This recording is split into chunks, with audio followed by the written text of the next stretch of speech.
Olá pessoal, eu sou Jardison e estou aqui para o 32º episódio do Abananados Instacast.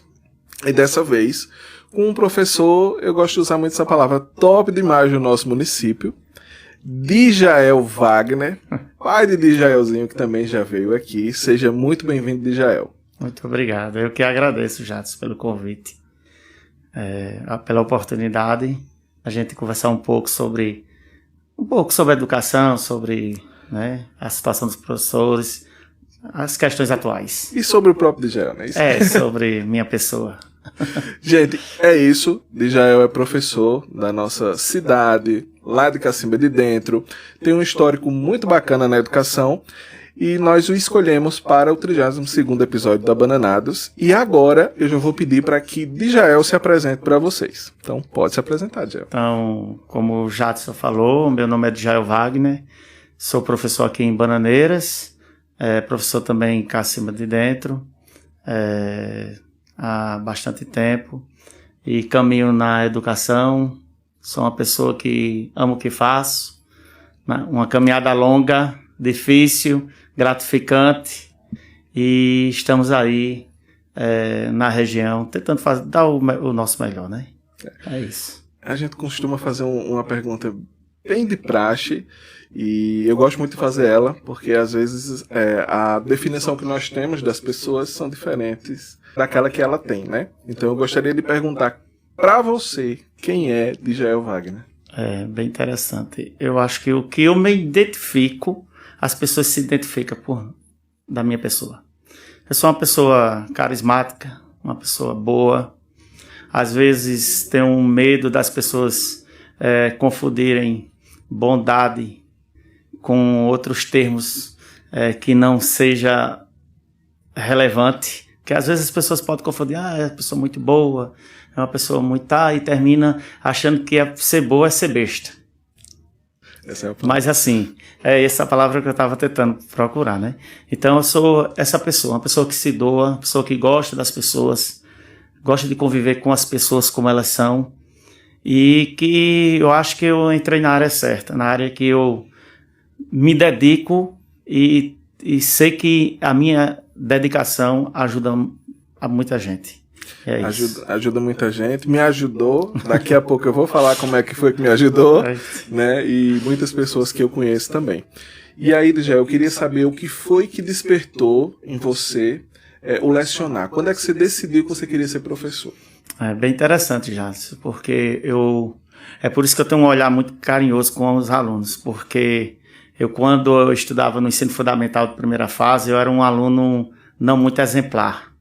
Aquele menino danado, que gostava de jogar bola, de ir para festa. Então, eu sempre converso isso com meus alunos, porque não é que quem goste, deixe de gostar disso. Porque a adolescência é muito difícil dizer, olha, pare com isso. Não.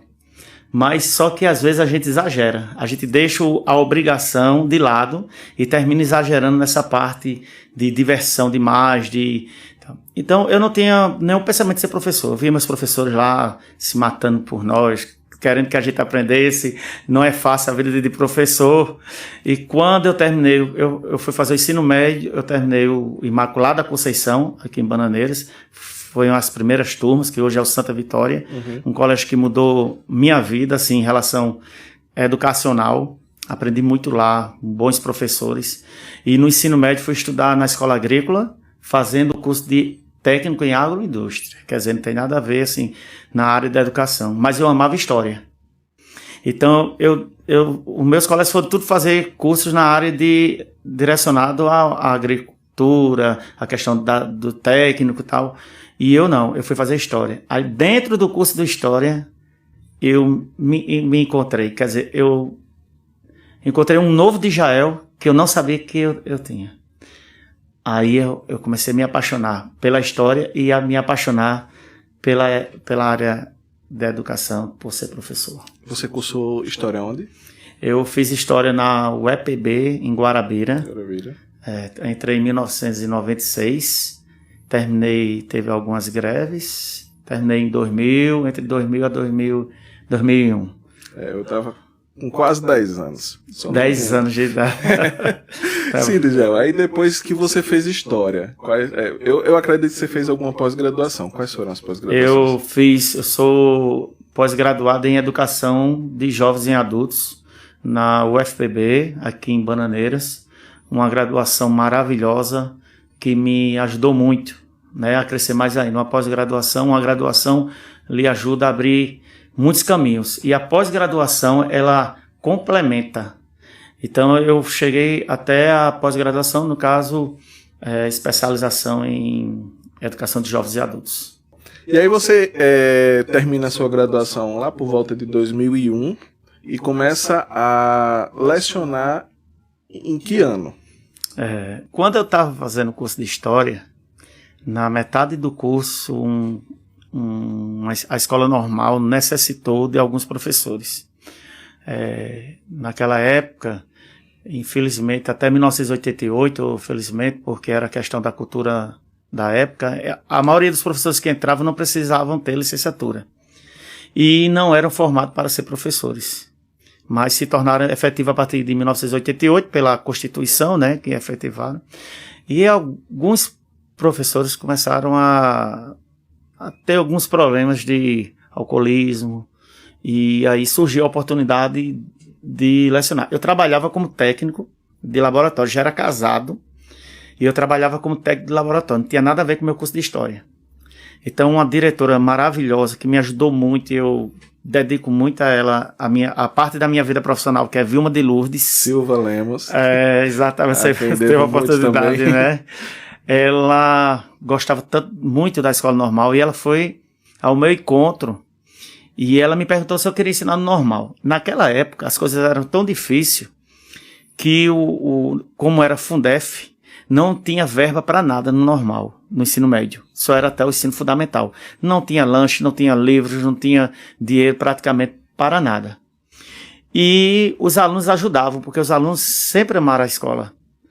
E ela perguntou se eu queria lecionar lá no lugar do professor por 6 meses, ganhando caixinha escolar. E quem iria pagar a caixinha escolar eram os alunos. R$1 por aluno. Eu iria receber a metade do que eu recebia como técnico. Mas aí eu pensei, como todo mundo deve pensar na vida, dar um pulo no escuro, mas um pulo que você analisa e diz assim, aqui eu não saio do canto.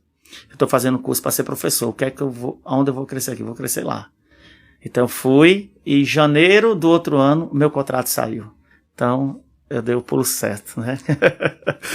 Falando de pulo e falando de Vilma também, Vilma foi a que me impulsionou também a entrar no mundo da educação, né? Eu termino o ensino médio em 2008 e em 2009 eu já estava em sala de aula. Tinha acabado de fazer 18 anos, houve uma mudança de governo, eu estudava no colégio, tinha desistido porque já estava na universidade, e Vilma disse, vem, pode vir dar aula de Química e de Física ali para aqueles alunos, se você está querendo ajudar, pode vir.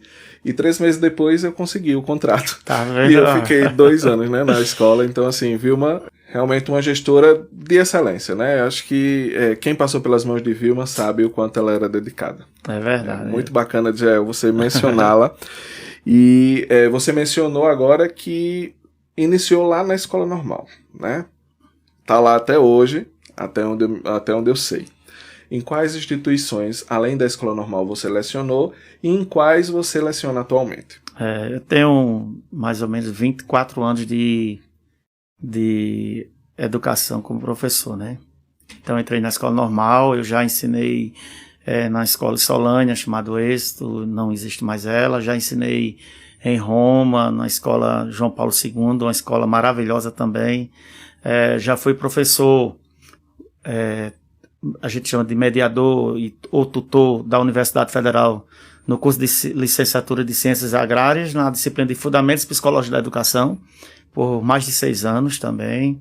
E hoje já fui coordenador dos Parâmetros Curriculares Nacionais aqui em Bananeiras. Muito bom, me ajudou muito essa coordenação. Fui professor formador de um curso chamado Proformação, que era do governo federal, que era para formar professores que estavam há 20, quase 30 anos em sala de aula, mas não tinham uma formação. Então a gente tinha Caiçara, Belém, Bananeira, Solânia, Cacimba de Dentro, toda a região do Brejo da Paraíba. E a sede do Proformação, uma delas, era aqui na Escola Normal e me engrandeceu muito também. E hoje eu leciono com muito prazer, como você mesmo falou, na cidade de Cacimba de Dentro, na Escola Maria Aparecida. Uma escola maravilhosa de se trabalhar, uma equipe... Eu digo sempre que eu tive muita sorte na minha vida, ter um diretor maravilhoso, que é o Givonaldo, uma coordenadora maravilhosa, chama-se Givailda, e uma equipe da escola, desde do porteiro, a merendeira, realmente uma verdadeira equipe escolar.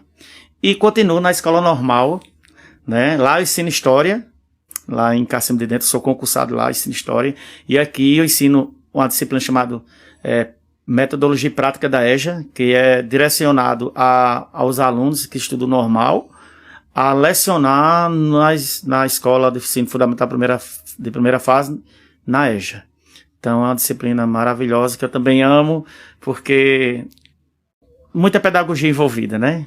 Eu gosto muito dessa área. Muito bacana. Então eu posso dizer, você já lecionando no ensino fundamental?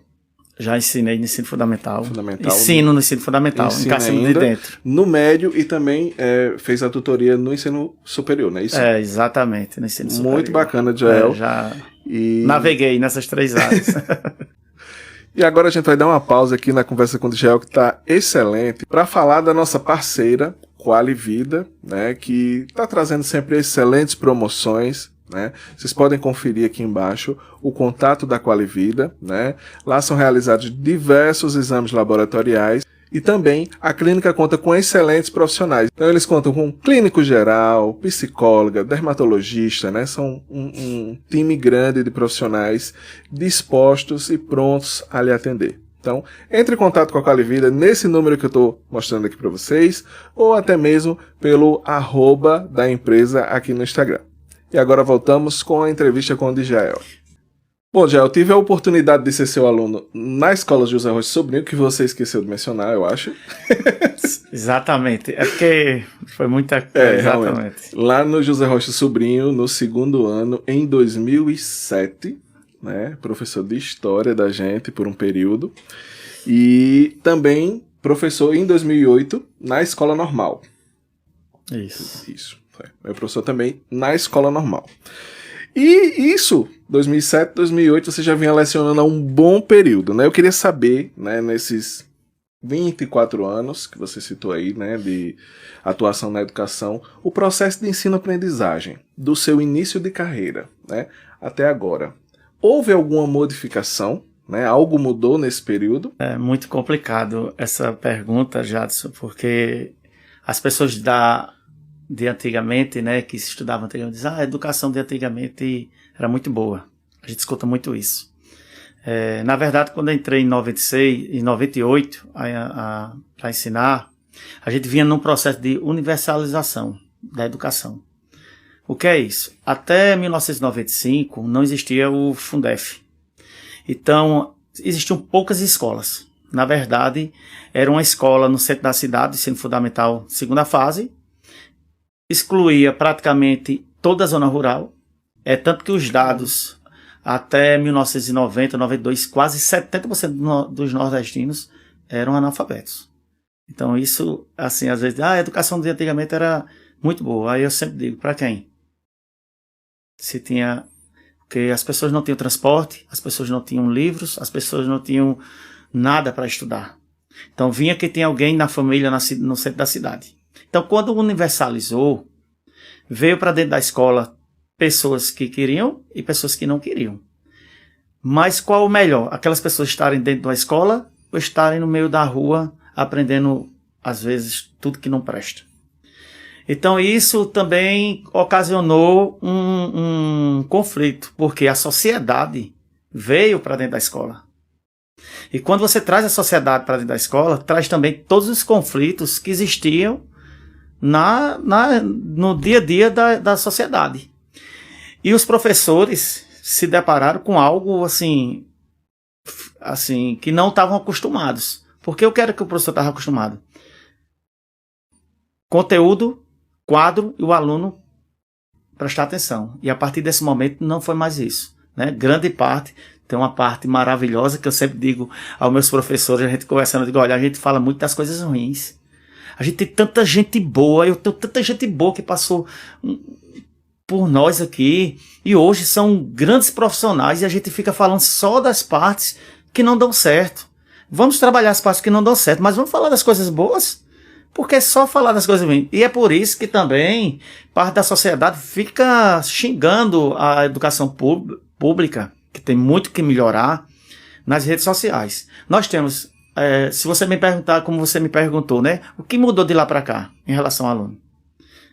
Eu acho que o conflito aumentou um pouco, porque se perdeu também a questão, como eu disse, você é uma pessoa muito boa, né? Eu tenho uma pedagogia chamada, uma pedagogia muito direcionada à pedagogia da afetividade, mas eu não perco o meu controle dentro de sala de aula. Mas também não é fácil, porque como é que você vai fazer um adolescente, ele vê que aquilo que você está dando a ele é carinho, mas também exige respeito de ambos. Eu respeito ele, mas ele tem que me respeitar, porque como eu falei aqui, eu ensinei nas 3 fases. A pior de todas, a mais difícil, é a de Fundamental 2. Eu chamo de a fase da aborrecência. É quando você em casa responde pai, mãe, está tentando voar, criando asas. Aí você chega na escola e a escola tem regras, né? A escola tem hora de entrar, a escola tem hora de sair, entrar na sala de aula, de ir no sanitário. E essas regras, muitos que já têm as regras em casa, familiar, ok, mas quem não tem, começa o conflito a partir daí. Então você aí tem que trabalhar de uma maneira de conversa, de diálogo, às vezes de uma maneira mais forte mesmo, às vezes de falar um tom mais alto. Até essa semana eu cheguei na sala de aula, o aluno estava com a cadeira, pá. Aí eu atendo, saia daqui, saia, a coordenadora chegou na hora, saia, pega os livros. Aí a coordenadora, já eu nunca vi você fazendo isso. Mas às vezes é necessário. No outro dia, qual é a minha diferença? Cada um tem sua metodologia, não condeno metodologia de ninguém. Quem quer ser mais duro dentro de sala de aula, que seja. Quem quer ser mais maleável, que seja. Não condeno. Eu não estou para criticar a metodologia de ninguém. Eu estou falando sobre a minha metodologia. Aí no outro dia eu chamei ele. Fulano, vem cá. Rapaz, olha, eu tive que fazer aquilo com você porque você fez aquilo. Você não quer ser desmoralizado. Eu também não quero. Vamos fazer o seguinte, vamos nos respeitar? Aí, não, professor, me desculpe. Então, aí já parte, já entendeu? Quebra, né? Já vai para outro respeito. Porque se você bater de frente, às vezes, Jadson, esses meninos, alguns deles, não têm uma base familiar. E onde eles vivem é muito duro. Eu passei com várias situações de sala de aula que, se você imaginar, que eu acho que mais à frente a gente vai conversar sobre isso, e você for tratar também esse menino com mais... Eu não sou policial. O policial tem que agir como policial mesmo. Eu sou professor. Eu não posso agir como policial, tenho que agir como professor. É isso. Infelizmente, a gente passa por algumas situações dentro de sala e a questão de você ter uma metodologia, de você ter uma didática é muito importante. Eu me vejo com 18 anos entrando dentro de uma sala de aula sem metodologia nenhuma, então a única coisa que eu fazia era copiar aqueles que eu julgava ser os melhores professores da minha época, né, para criar a minha própria metodologia. Então, assim, se eu pudesse dar um conselho para quem está começando agora, não acabou de entrar no curso superior e já vai lecionar, eu diria, não vá. Deixe você ter pelo menos metade do curso para você entender basicamente o que é, né, ser professor, o que é lecionar, para você entrar numa sala de aula e fazer direito, né? Então, eu tenho alunas de GEL que eu lecionei lá no normal que elas me odiavam, porque minha metodologia era muito rígida. E eu entendi que ser professor não era ser rígido. Então, eu tive a oportunidade de encontrar essas alunas no curso de pedagogia, na UFPB, quando eu fui professor de lá, e elas passaram a me amar. Então, assim, eu acredito que em todo esse percurso, né, de graduação, até mesmo você fazer uma pós-graduação, mesmo que não seja na área, né, que você está lecionando, lhe engrandece demais, deixa você um profissional melhor. Então, se eu pudesse dar um conselho a quem está começando agora, eu diria, faça a primeira graduação, entre pelo menos quando você estiver na metade do curso, não entre no início não, porque pode ser um pouco complicado para você e também para os alunos, né, que não vão entender bem aquela sua metodologia, que é um aglomerado de metodologias que você pegou daqueles profissionais que você julga que são o modelo que tem que ser seguido, e acaba que não é bem dessa forma, né? Então... Na verdade é isso, Jadson. Como existe muitos Jadson até hoje. Eu gosto de alunos como Jadson. Alunos questionadores, alunos que gostam de desafios, que não deixam o professor ser acomodado. Eu tive uma época na minha vida profissional que eu me acomodei e depois eu me analisei e disse assim, isso não é o de Jael, porque eu encontrei alunos acomodados. Então eu gosto de alunos desafiadores. Alunos, quando chegam ao terceiro ano, eu sempre digo a eles, cobrem dos seus professores.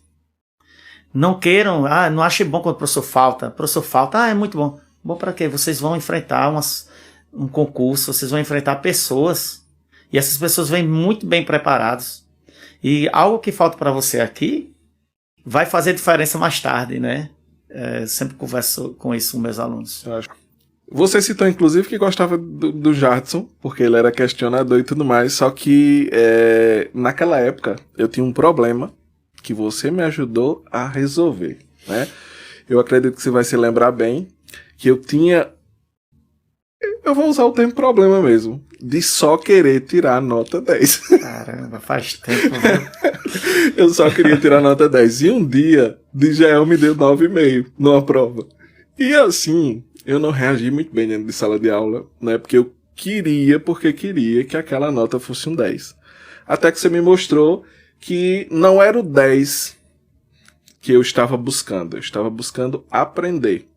E talvez eu tivesse aprendido realmente 9,5, né? Então, aquela nota não ia me dizer o limite que eu poderia chegar. Eu poderia aprender 11, 12, 13, 14, né? Então, a partir do momento que eu buscasse o conhecimento sem me importar com a nota, era o que importaria para a minha vida.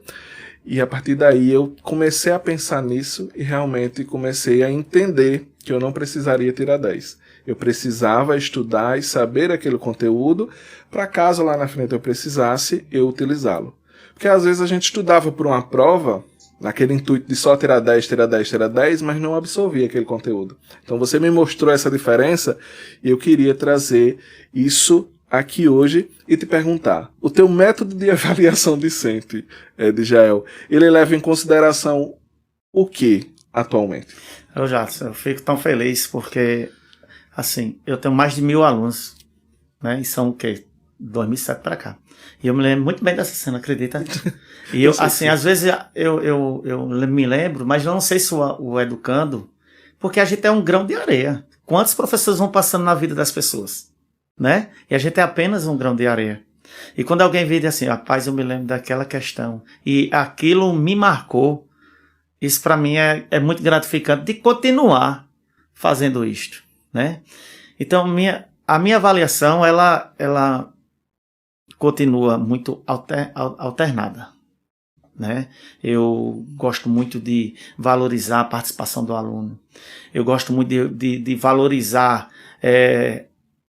sem ser aquela prova metódica, uma apresentação, uma pesquisa. Eu acho que pesquisa ela é essencial. A maioria dos alunos que pesquisam e apresentam diz, eu lembro de como hoje que eu apresentei aquilo, quer dizer, então marca. Marca mais do que aquela, como você falou, aquela prova daquele instante que faz ali, que às vezes é necessário porque você vai enfrentar mais à frente um Enem, um concurso que infelizmente é aquele tipo de prova. Mas não é o essencial para o essencial, porque, como você falou, a gente tem muitos alunos que às vezes no dia anterior estão trabalhando o dia todo. Exato. Às vezes estão passando dificuldades, vão pegar água. Eu me lembro muito bem um professor de matemática falando que ele era bem carrasco, tal. E a gente debatia, rapaz, fulano, releve para fulano, seja, mas eu fui assim, eu consegui, mas cada um é cada um. Aí ele passou um dia, encontrou um aluno muito distante da sua casa, com 2 baldes de água, um na cabeça e um levando assim. Se fulano, você tá fazendo isso? Ô, professor, eu tô carregando água. Mas você mora onde? Você mora em tal lugar, muito distante. Eu disse, mas você faz isso todo dia? Eu disse, todo dia, professor. Eu sou o homem da casa. Meu pai viajou para São Paulo e eu que tenho que estar levando essa água pelo menos 3 vezes durante a tarde. Quer dizer, ele ia estudar à noite cansado. E como é que ia fazer uma prova? Né? Às vezes você está com um problema pessoal e aquele instante aquela prova não serve.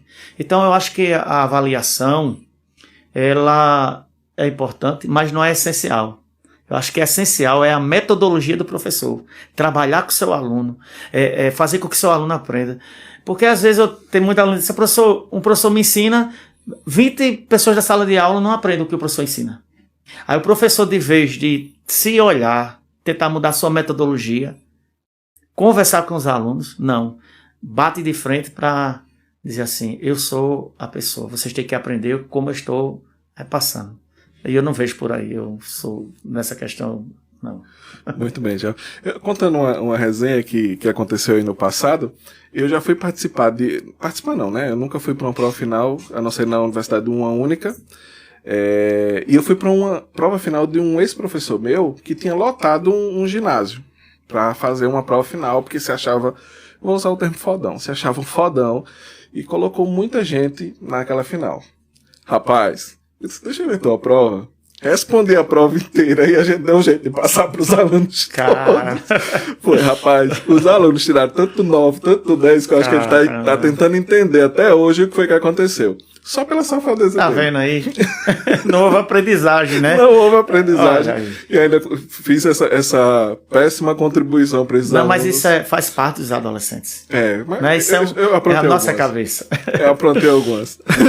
E com relação a essa questão, né, de você, às vezes vai fazer uma prova e realmente você não tá bem. Já passei por uma situação em que eu fui fazer um concurso, né, eu tinha que dar uma aula, e na hora, eu já estava muito ansioso, o meu computador não pegou, o computador que a banca disponibilizou não pegou, e uma terceira pessoa que ia fazer a prova também, resolveu me emprestar o computador, e nada de pegar. Eu só sei que a gente veio conseguir muito tempo depois, já estava suado, cheio de... Só você vendo a situação. Então eu não rendi naquela apresentação. Só que os meus concorrentes tinham falado para aquela banca que eu era um excelente professor, que não sei o que estavam com medo de fazer o concurso comigo. A banca ficou com isso na cabeça. Então eu disse, ele merece nem que seja um 7. Eu odiava 7, mas eu adorei esse 7. O primeiro 7, já é o que eu amei em toda a minha vida. A banca me deu um 7. Caramba. E foi esse 7 que me possibilitou entrar nesse concurso público. Pra você ter noção. E aí eu me lembrei de Jael na época. Eu disse, Jael sempre me disse que não era a nota que ia me levar adiante, né? Talvez fosse o meu conhecimento. E às vezes o meu conhecimento não pôde entrar naquele momento, mas as pessoas já tinham falado muito bem de mim. Então aquela banca se sensibilizou com isso, sabia que eu dava uma boa aula e acabou passando um pouco ali a mão na cabeça e eu acabei entrando nesse concurso. Então, muito obrigado, Jael, por tudo que você fez por mim lá em 2007. Eu que agradeço ter você. Eu sempre digo a meus alunos, quando meus alunos, às vezes, têm depoimentos de alunos que vêm na interna e às vezes eu fiquei muito emotivo, depois que a validade vai batendo, a gente vai ficando emotivo. E quando me agradece algo assim, eu que tenho a honra de ter vocês participar da minha vida, porque o educar eu acho que é isso, não é transmitir conteúdos, mas também é muito mais além do que isso, né? E quando a gente vê as pessoas vencerem na vida e você ter uma participaçãozinha e ser reconhecido, é muito bom. Como eu reconheço meus professores também que passaram na minha vida, que fizeram muito por mim. E eu que agradeço mais uma vez, Jadson. Eu tenho alguns professores que me marcaram, inclusive tem uma que me marcou negativamente. Eu ria muita unha e ela meteu a mão na minha mão. Caramba. Foi. Naquela época eu não entendia, hoje eu entendo como um abuso, né? Foi um abuso triste que ela fez comigo. Ela me deu uma tapa, mas de doer mesmo. Puxa vida. E assim, eu vou me lembrar dela sempre. Era uma boa professora, por isso que eu relevei e relevo até hoje, mas isso me marcou também, foi assim, bem foda. Né? E a gente estava falando desse processo, né, de ensino-aprendizagem, Jael, e em 2020, infelizmente, a gente entra num processo pandêmico que trouxe aí, né, alguns déficits em vários setores, principalmente da educação. Para o processo de ensino-aprendizagem, o que foi que trouxe de mais pesado, de mais ruim mesmo a pandemia? Jadson, primeiro dizer que a pandemia, ela desmascarou o sistema. Porque quando a gente fala tanto de sistema, as pessoas às vezes não compreendem. Que sistema? Que sistema? O sistema que produz, que manda tudo para as escolas. O que o sistema quer? É só o professor? Uhum. O que é que a escola tem para ajudar um professor? Você vai na escola particular, de grande porte, você tem uma estrutura lá imensa. O que é que tem na nossa escola? Um quadro, um pincel, mudou do giz para o pincel, foi um grande avanço, foi o giz para o pincel. E às vezes falta tinta. Às vezes falta tinta, né? Os livros continuam os mesmos, né? Muda só o ano e mais nada. Então, quando veio a pandemia, ele diz assim, e agora? Cadê? Você vai fazer o que com o seu aluno? Foi uma coisa nova para os professores, desafiantes. E eu vi tanta coisa bonita. Olha, eu tenho muito que parabenizar os professores de primeira fase. Os professores de primeira fase foram os guerreiros. Eu vi professores fazendo teatro na frente de câmera. É como se fosse uma redescoberta de algo novo que a gente não tinha, né? E os professores deram seus melhores. Eu não gostava da aula online, porque às vezes eu acordava de 8 horas da manhã, 6 horas da manhã, 7 horas começava, 7 e meia, numa escola, passava a manhã, aí na outra escola à tarde, quando ia ver, tinha anoitecido dentro de casa. Então aquilo vai causando também no professor um certo trauma, uma depressão, porque o professor que gosta de ser professor tem que gostar do contato com o aluno, porque senão fica uma coisa fria. E os alunos, meu Deus, também foi uma tapa na cara da sociedade e para muitos professores que ficavam dizendo todo aluno tem celular. Não é verdade. Jadson, a gente viu tantos testemunhos.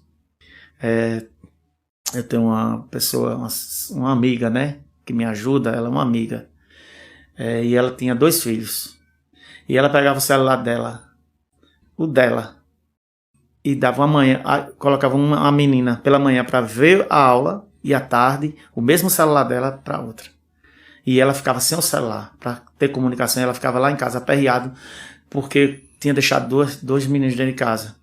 Outros não tinham celulares. E chegou o final de ano, nem o professor aguentava mais, nem os alunos aguentavam mais. Porque ficou uma coisa muito fria, uma coisa distante. Então, eu acho que a pandemia, e a gente está tendo resultados. Não foi muito bom o resultado educacional e de aprendizagem. Muita deficiência. Alunos do primeiro ano que não viram os assuntos como deveriam de 8º e 9º ano. Não que o professor não desse. Os professores fizeram de tudo. Só que, como tudo foi diferente, então o alunado, eu sempre digo assim, também. Eu posso ser o melhor professor do mundo, mas se você não tiver motivação e querer, eu estou falando inglês para você. A primeira coisa que o professor tem que fazer é que seu aluno se motive a aprender. Porque não adianta, você pode ter a melhor metodologia, não vai. Então, eu acho que a pandemia deixou um marco, eu acho que vai durar de 5 a 10 anos para voltar a normalizar. E o sistema ainda tem muito que melhorar ainda. Muito, que é muito deficiente. É como você falou, parece que desmascarou mesmo, né? O sistema. É um sistema que achava-se que funcionava, mas que na verdade não funcionava, né? A verdade é que ele não funcionou por muitos e muitos anos e não se percebeu. Nós até vemos por parte dos governos, né, a tentativa de inclusão, né, dos alunos na tecnologia. A gente até recebeu em 2009, 2010 computadores lá na escola normal, né? Isso. Vamos dizer que eram computadores muito ruins. Não vou mentir, eram computadores muito ruins, mas houve a tentativa de trazer, né? Exige-se, né, dos governos atualmente que isso seja melhorado, né, que seja implementado novas políticas de inclusão nas escolas, justamente para quando ou se vier uma outra pandemia, alguma outra situação em que nós precisamos ficar em casa novamente, não sejamos pegos de surpresa e que tenhamos possibilidade de lecionar e os alunos de acompanhar as nossas aulas. O estado da Paraíba, até que recentemente, ela fez algo que, assim, durante meus 24... Eu tenho 24 anos dentro do estado, né? Eu nunca tinha recebido um computador de um bom porte. Uma coisa simples. Às vezes os computadores que vinham, como você mesmo falou, os professores não queriam nem usar, porque para abrir eram 3 horas. Então nós recebemos cada professor recebeu um computador muito moderno.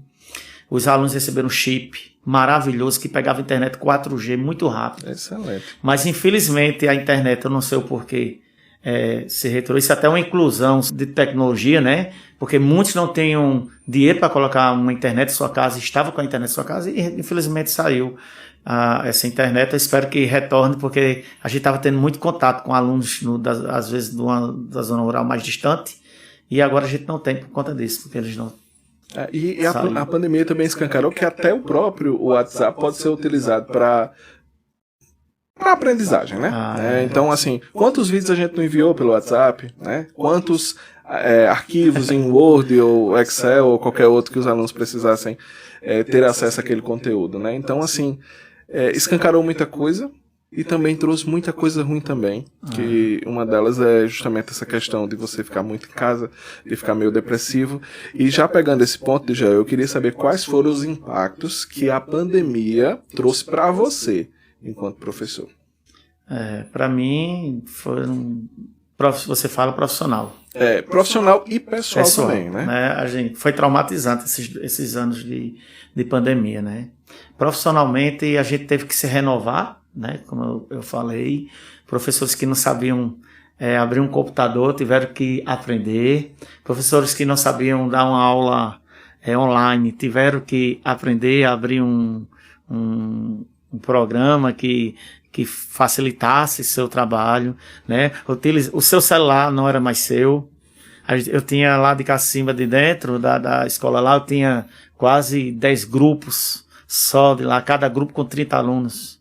Aqui na escola normal era mais 10 grupos, quer dizer, eram 20 grupos, quer dizer, meu celular e o celular particular às vezes cai foto, cai uma coisa assim, e a gente temia de algo ir para esses grupos, quer dizer, você perdeu a questão do celular, né? Então a gente tivemos que nos renovar. A privacidade quase zero, né? A questão da privacidade quase zero. Também tive trauma de percas de amigos. Para mim foi chocante, né? Perdi professores, alunos, né? E assim, cada perca era uma dor que dava na gente. Era como se o fim do mundo estivesse chegando. Não foi fácil retornar à escola. Os professores também, às vezes a gente olha muito para o aluno como deve olhar, mas também deve se olhar muito para o professor. Tenho muitos colegas ainda que estão tentando reiniciar a sua vida como era antes da pandemia e não estão conseguindo. E marca mesmo, né? Eu acredito que a escola, né, tem a obrigação de fazer esse acolhimento desse professor, desse aluno de forma diferente, né? Sem muita rigidez, né? Porque existe um processo de volta ainda, né? Claro, a gente precisa cumprir nossas funções, né? Os alunos precisam aprender, só que a gente tem que tirar um pouco da rigidez também, até para as pessoas conseguirem se soltar mais, porque as pessoas ficaram muito presas, né? Nós tivemos e temos casos de muitos alunos que eram abusados antes da pandemia, que passaram a ser ainda mais abusados porque ficaram ali presos com o abusador durante todo o período da pandemia. Então, assim, né, nós temos pessoas doentes mesmo, né? Estão doentes mentalmente falando e que precisam realmente de um cuidado. Jadson, a gente percebe que a questão da ansiedade, eu acho que não aumentou 100% não, aumentou uns 500%. Com certeza. Todo dia a gente recebe relatos de alunos que estão indo parar no psicólogo, ou a mãe não está tentando fazer algo porque a ansiedade... E porque você imagina, a gente é adulto, imagina um adolescente que é acostumado a estar livre, passeando, andando aonde quer, e de repente vai estar preso dentro de sua casa. Então a ansiedade, assim, cresceu muito, a gente nota muito isso. E é um processo lento agora. Tudo agora tem que ser lento, né? Inclusive, eu queria comentar contigo um caso, né?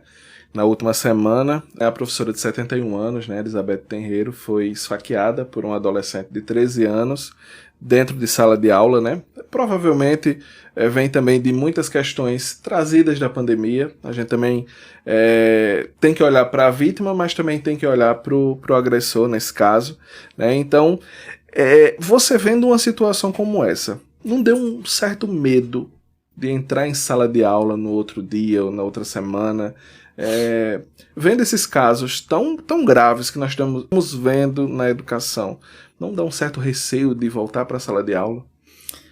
Como eu falei a você, a sociedade está dentro da escola. Então todos os traumas que tem na sociedade, eles trazem para dentro da escola. Questão de bullying, questão de financeira, questão de pessoal, familiar. Então, o que aconteceu em São Paulo não é o primeiro caso, infelizmente não vai ser o segundo, e nem vai ser o último. E quando há casos desse jeito, nós professores nos grupos, é um rebuliço, né? Porque é uma colega que se dedicou por muitos anos. Perdeu a vida. O que aconteceu com ela pode acontecer com qualquer professor em qualquer escola, infelizmente. Porque temos alunos com muitas características também, como esse. Né? Em todo município, toda escola, em qualquer lugar, tem aluno dessa maneira, que às vezes tem um trauma, às vezes é algo mais profundo de ser estudado, né? E isso marca a escola lá, os alunos, o trauma vai ser para o resto da vida. E os professores ficam com medo, porque parece que é uma coisa assim, quando acontece em um lugar, tem que ter muita atenção, porque pode alguém se encorajar. Uhum. Fulano fez e eu vou fazer. Eu já tive poucos alunos. Uma vez tinha um aluno, até hoje eu brinco com ele, tenho uma liberdade. Hoje eu tenho muita amizade com ele. Se descobriu que ele estava mandando até recado para outros alunos, muito parecido com esses recados. E a gente agiu logo, a direção chamou, conversava, chamou os pais e foi resolvido. E a partir dali ele mudou e deu tudo em ordem. Nunca tivemos assim um processo nem perto do que aconteceu em São Paulo. Eu espero que não tenha, né? Mas pode acontecer. A gestão escolar ela é muito importante nesse processo, né? De gestão, coordenação, né? Então um bom gestor, um bom coordenador, ele vai facilitar esse processo para o professor até se sentir um pouco mais seguro mesmo. Por isso que eu acho muito importante quando se escolhe um bom gestor para uma escola. Por exemplo, citando um caso, eu cheguei em casa um dia e fui conversar com meu irmão, que também era professor na época, e aí eu perguntei a ele como é que tava lá na escola e tudo mais. Ele disse: rapaz, teve um caso bem curioso hoje, que eu tava lá esperando para entrar na sala de aula para uma aula, e chegou o diretor e disse: o que é que tá acontecendo aí? A vice-diretora estava fazendo uma reunião de pais e mestres e o diretor não sabia. Eu disse: isso não está acontecendo, não.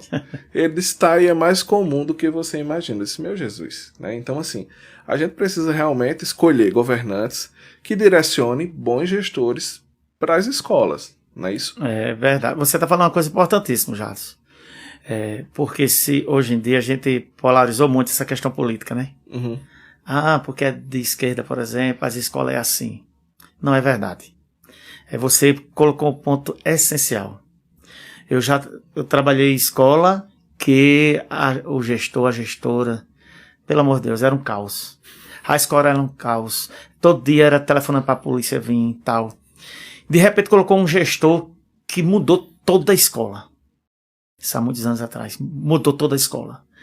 E a escola ficou outra. Eu até dizia a esse gestor, e ainda digo a ele assim: olha, se eu morasse aqui, eu trazia minha filha para estudar aqui. Ele dizia: mesmo? Porque eu acho que começa da gestão. Uhum. Então não é questão de esquerda ou de direita, é questão de você colocar um gestor que saiba trabalhar na escola, que saiba moralizar a escola. Porque eu tenho essa questão afetiva, mas não admito o aluno querer fazer o que quer, de desmoralizar a pessoa.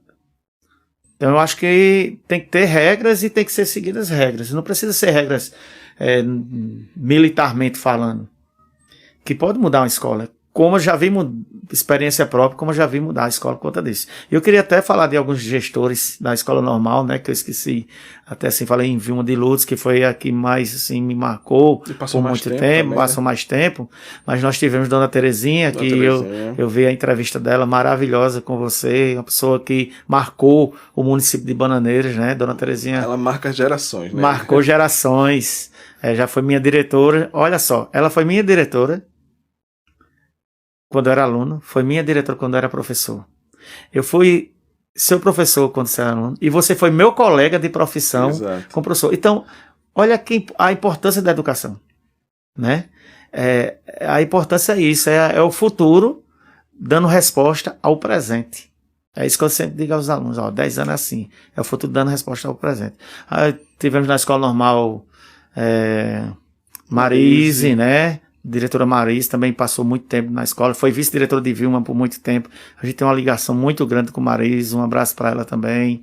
Marcelo, que passou pouco tempo, mas também fez um grande trabalho para a escola.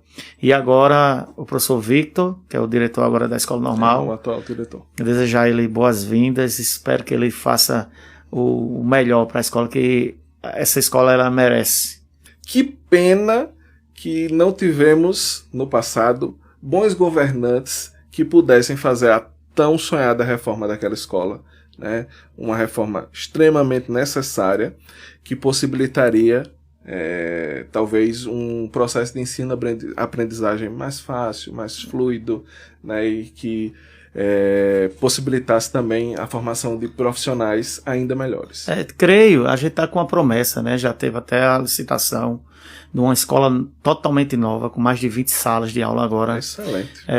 E a gente está esperando desse mês para o outro já sair da escola aí, para começar a tão sonhada escola que tantos alunos fizeram vídeos, colocados nas redes sociais, lutaram, né, junto com o professor Waltenberg também.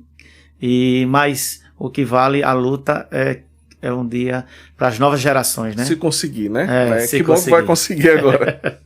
Bom, Joel, e das experiências que presenciou no campo da educação, qual delas considera mais significativa para o seu trabalho? Eu sempre vejo as duas linhas. Eu vejo a linha profissional, quando eu vejo as pessoas crescerem, se formarem e começar um trabalho e dizer assim, caramba, fulano venceu. Tinha tudo para vencer. E vejo o lado cidadão. Porque, como eu disse a você, a gente às vezes tem alunos que, infelizmente, estão no lado errado. E eu não sei, assim, por ter muito diálogo com esses alunos, às vezes, eles me confessam coisas que às vezes eu digo, pare, não me conte mais. Mas aí eu me vejo assim, caramba, Djael, eu tenho que ajudar. Um determinado aluno, uma vez, estava envolvido com isso e eu conversava tanto com ele. E ele disse, professor, hoje ou eu pago tanto ou vão me tirar da área. Aí eu, pela confiança, diretor, tá acontecendo isso. Conta a mãe. A mãe, tá, pegou, agora a mãe foi uma guerreira. Já pegou o filho, colocou no colo. Comprou a passagem na mesma hora e foram embora para São Paulo. Mandou a família arrumar o dinheiro e pagar e tirou o filho de perto.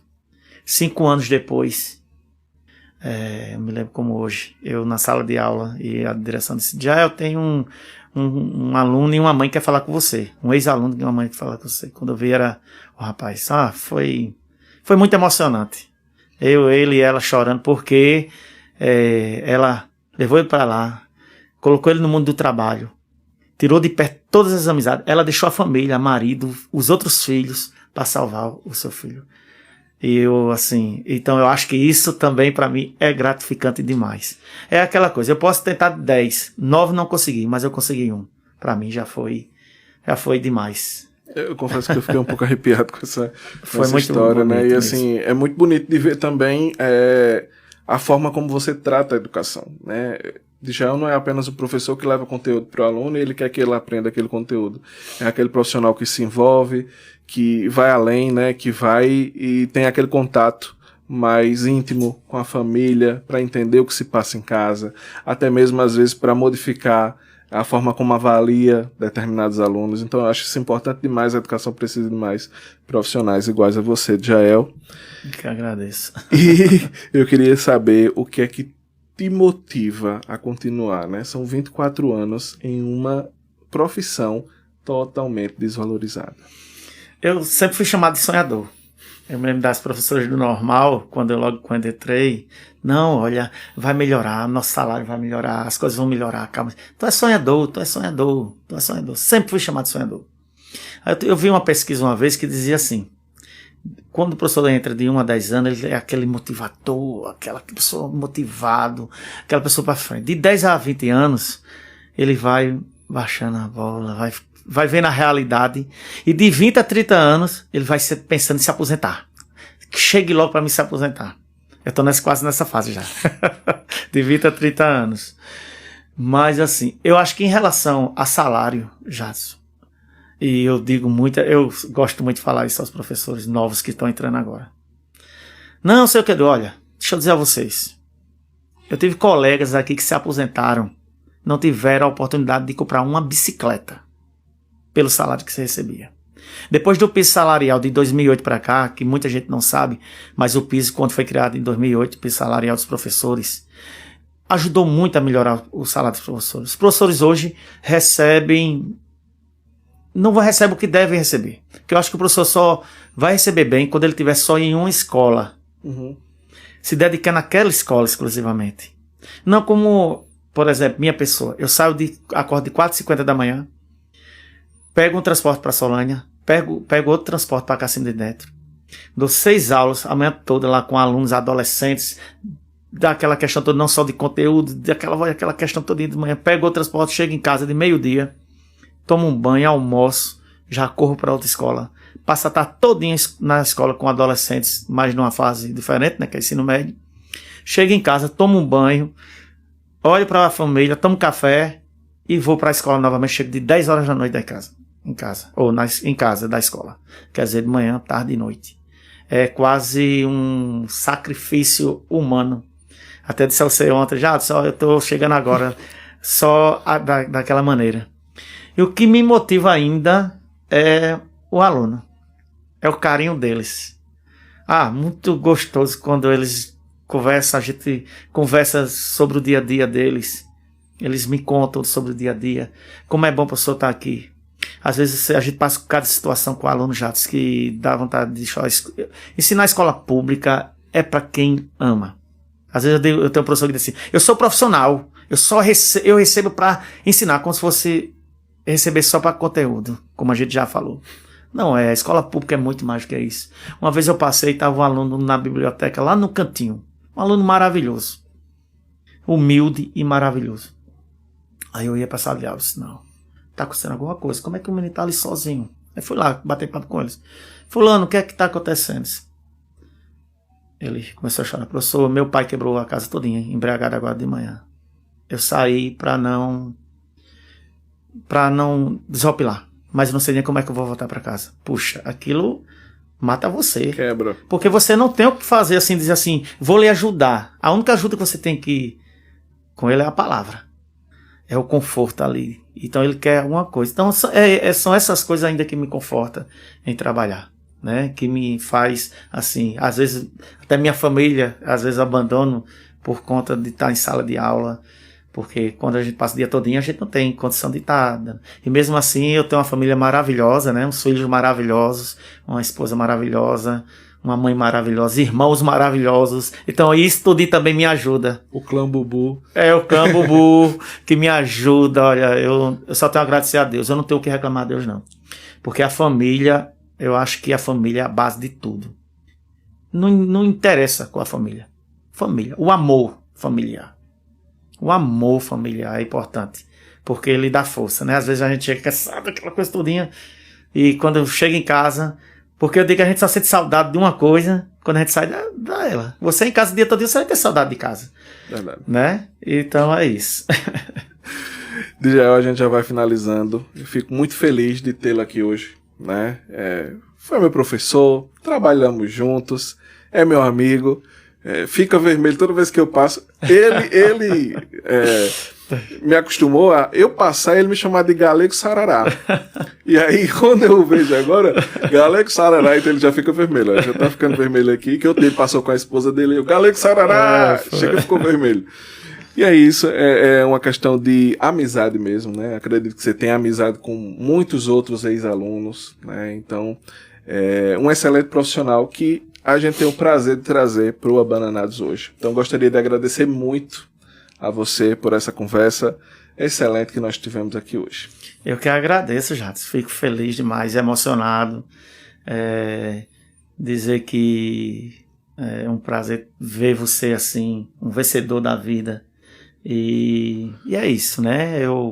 Vamos caminhando e eu entrei novo, estou já envelhecendo dentro da educação, mas o que vale são os resultados. Muito obrigado a você, parabéns pelo seu programa. Eu acho que Bananeiras e região estava necessitando de programas assim, eu amo esse tipo de programa e vocês foram pioneiros aqui, né? Então, parabéns, Jadson. Muito obrigado. Bom, Djael, e agora eu vou deixar um espaço para que você mande aí um abraço. Sei que você tem muitos colegas, né, que você precisa abraçar. Então esse espaço agora é para você mandar esse abraço. Então, Jadson, muito obrigado. Eu queria mandar um abraço para a equipe das escolas que eu trabalho.